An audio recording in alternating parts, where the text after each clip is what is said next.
जय हिंद दोस्तों। उत्तराखंड के सभी एग्जामों के लिए हम मैप की क्लास को कवर कर रहे हैं। इससे पहले की क्लास में मैंने आपको टिहरी गढ़वाल के मैप के बारे में बताया था, ठीक है। टिहरी गढ़वाल का पूरा मैप हमने कवर कर लिया है। आज हम पौड़ी गढ़वाल के मैप के बारे में देखते हैं। पौड़ी गढ़वाल की सबसे पहले हम देखेंगे बेसिक इन्फॉर्मेशन क्या है, कितनी विधानसभा सीट है, इसका गठन कब हुआ और कौन सी जगह कहाँ पे पड़ती है करके, इसकी सीमा किस किस से लग के सब देखेंगे, ठीक है। तो शुरू करते हैं। सबसे पहले क्या है, पौड़ी जिले का गठन कब हुआ था करके। पौड़ी जिले का गठन 1840 में हुआ था। कब हुआ था? 1840 में हुआ था। क्षेत्रफल क्या है इसका? 5329 स्क्वायर किलोमीटर इसका एरिया यानी कि क्षेत्रफल है। विकास खंड कितने हैं? पौड़ी में टोटल 15 विकास खंड पड़ते हैं। विकास खंड यानी कि ब्लॉक, ब्लॉक कितने हैं? 15। तहसील 12 हो गई यहाँ। सबसे ज्यादा विकास खंड भी कहाँ पड़ते हैं? वो भी पौड़ी गढ़वाल में ही पड़ते हैं, ठीक है। तहसील 12 है और विधानसभा क्षेत्र यहाँ पे कितना है? 6 है, ठीक है। 6 विधानसभा क्षेत्र में से 2 सीटें आरक्षित है। एक एससी के लिए आरक्षित है और दूसरी एसटी के लिए आरक्षित है। जो एससी के लिए आरक्षित है वो है श्रीनगर और जो एसटी के लिए आरक्षित है वो है पौड़ी, ठीक है। ये दोनों को आपको जाने। एससी का मतलब शेड्यूल कास्ट है और एसटी का मतलब होता है शेड्यूल ट्राइब्स से। इन दोनों को आपको याद करना है क्योंकि एससी के लिए श्रीनगर है, एसटी के लिए पौड़ी गढ़वाल है। पलायन आयोग का मुख्यालय, जो उत्तराखंड पलायन आयोग का मुख्यालय है वो भी कहाँ है? वो भी कहाँ पड़ता है? वो भी पौड़ी गढ़वाल में ही पड़ता है, ठीक है। मेनली पौड़ी से तो सबसे इंपॉर्टेंट जो क्वेश्चन बनता है कि पौड़ी के जिले कितने, पौड़ी जिले की सीमा कितने जिले, कितने अन्य जिलों के साथ लगती है और कितने राज्यों के साथ लगती है, ये बनता है। क्योंकि जो पौड़ी जिले की सीमा है वो सबसे ज्यादा जिलों के साथ इसकी सीमा टच होती है। कितने जिलों के साथ? 7 गिनते हैं कौन कौन से। देख, देहरादून, टिहरी गढ़वाल और रुद्रप्रयाग, चमोली, अल्मोड़ा, नैनीताल, हरिद्वार। कितने हो गए? 1 2 3 4 5 6 7। 7 तो जिलों की सीमा किसके साथ टच होती है? जिलों के साथ, 7 जिलों के साथ और एक राज्य के साथ।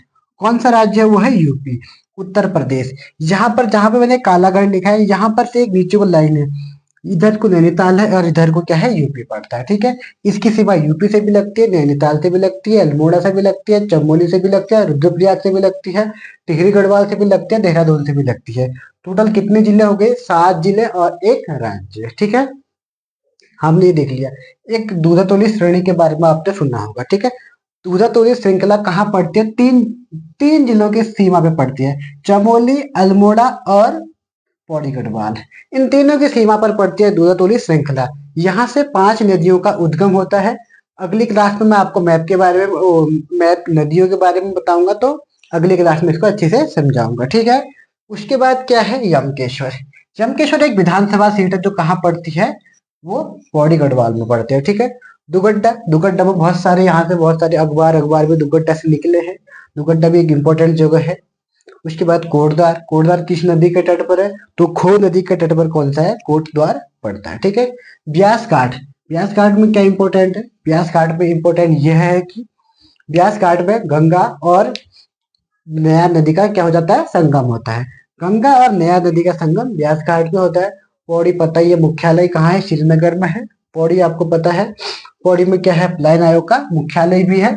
सतपुली क्या होता है? जब पश्चिमी नयार और पूर्वी नयार दोनों के दोनों निकलते हैं, दोनों श्रृंखला से, एक नदी यहाँ से आकर सतपुली में मिलती है, दूसरी यहाँ से आकर सतपुली में मिल जाती है।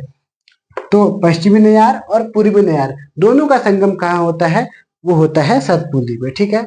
लैंसडाउन फेमस है, आपको पता है लैंसडाउन में बहुत सारी चीजें हो रखी है, तो ये याद करना है, ठीक है। देवलगढ़, अजयपाल की राजधानी, अजयपाल ने राजधानी कहाँ स्थापित की थी? देवलगढ़ में की थी, ठीक है। थलीसैंड भी एक इम्पोर्टेंट जगह है, यहाँ पर इस साइड पड़ता है। बैजरो हो गया, धुमाकोट हो गया। धुमाकोट भी एक विधानसभा क्षेत्र है शायद, या फिर ब्लॉक है, इसको भी आप देख लेना करके। कौन सी जगह मेनली हमारे इस जो टॉपिक, इसका जो लक्ष्य रहता है वो इस प्रकार का लक्ष्य रहता है कि जो मेनली जगह कहाँ पे पड़ती हैं करके, इस पे बेस पे हम क्या करेंगे? नदियों को देखेंगे या फिर जो भी पर्वत देखेंगे, कुछ भी देखेंगे तो इसी के हिसाब से देखेंगे। मैं क्या बोलूंगा कि जैसे कण्वाश्रम है, कण्वाश्रम कहाँ है? माली नदी के तट पर है, तो इसके आसपास से क्या हो रही होगी? बाली नदी जा रही होगी, ठीक है। यहाँ पे नीचे कालागढ़ लिखा है। कालागढ़ पता है, रामगंगा बहती है कालागढ़ में ही, एक बांध है कालागढ़ बांध करके है, वो भी इसमें पश्चिमी रामगंगा से बनी है, वहां पर भी ये सब है, उसको भी हमें देखना है। देवलगढ़, थलीसर, वज्रो, धुमाकोट, जमकेश्वर, ब्यास घाट, पौड़ी, श्रीनगर, दुगड्डा, सतपुली, लैंसडाउन, कोटवा। आपको क्या करना है, इसको लोकेशन याद करनी है, कौन सी चीज कहाँ पे है करके। ये याद हो तो बाकी के जो भी मैं क्लास कराऊंगा वो सब याद हो जाएगा। ठीक है, तो आप इसको इतना याद कर लीजिए। और मैंने इसको आपको मैप के बारे में बताया, कहाँ कौन सा सीमा, इस सीमा के बारे में आपको याद करना है। देहरादून, टिहरी गढ़वाल, रुद्रप्रयाग, चमोली, अल्मोड़ा, नैनीताल और कोटद्वार।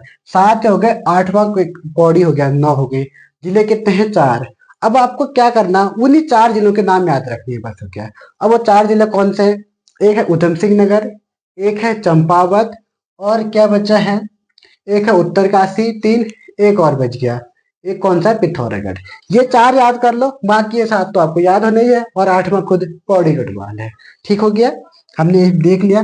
कण्व आश्रम क्यों फेमस है, माया नदी के तट पर है, यहाँ पर पता है आपको कि प्रेम कथा के हिसाब से ये प्रसिद्ध है करके। ठीक है, तो कण्व आश्रम क्या है, मणिकूट और हेमकूट दोनों पर्वतों के बीच में है, ये याद कर लेना। ठीक है, यहाँ मणिकूट है, यहाँ हेमकूट है, इन दोनों के बीच में क्या है, कण्वाश्रम पड़ता है। ठीक है, मणिकूट और हेमकूट पर्वत के बीच में वो पड़ता है।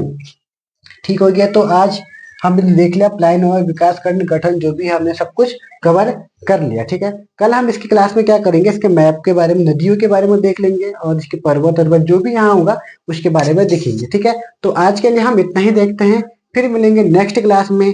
जय हिंद, जय उत्तराखंड।